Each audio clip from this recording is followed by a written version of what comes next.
ધરો આઠમ. ભાદરવા સુદ આઠમને ધરોની પૂજા કરવી.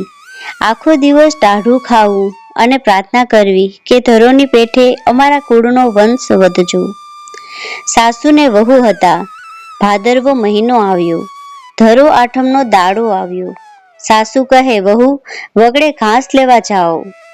વહુ ધરો આઠમનું વ્રત કરતી હતી એટલે ઘાસ વઢાય નહીં, તેથી તેણે સાસુને ના પાડી. સાસુ વહુને છણકો કરતી કહે, તને ઘાસ વાળતા જોર આવે છે એમ? હાલ મારી સાથે, તને એકલીને નહીં ગોતતું હોય એમ કહેતી સાસુ વગડે ઘાસ લેવા ઉપડી. વહુએ છોકરાને ઘોડિયામાં ઊંઘાડ્યો ને દાંતરડું લઈને સાસુની હારે ઘાસ લેવા વગડે નીકળી. વહુનો ઘાસ વાળતા જીવ હાલતો નથી. ધરો આઠમના દાડે લીલું તરણું કેમ વઢાય? સાસુને ના કહે તો સાસુ છણકે. વહુ તો ધરો ધરો સાચવતી જાય અને બીજું ઘાસ વાઢતી જાય. સાંજે ઘાસના ભારા બાંધી સાસુ વહુ ઘરે આવવા નીકળ્યા.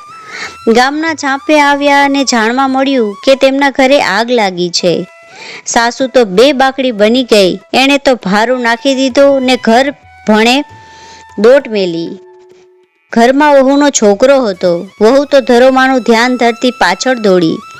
સાસુ વહુ ઘરે પહોંચ્યા ત્યારે તો અડધું ઘર બળીને ખાક થઈ ગયું હતું. સાસુ માથું કૂટવા લાગી, પોક મૂકીને રડવા લાગી. વહુ તો ધરોમાને વિનવતી ને મનમાં ભગવાનને પ્રાર્થના કરતી કરતી કમાડ પાસે ગઈ. હળવેકથી કમાડ ઉઘાડ્યું. જુએ છે તો છોકરાના ઘોડિયા ઉપર ધરો વીંટળાઈને વળી હતી. આગ એનાથી છેટી રહી હતી. છોકરો તો ઘોડિયામાં રમે છે ને કિલોલ કરે છે.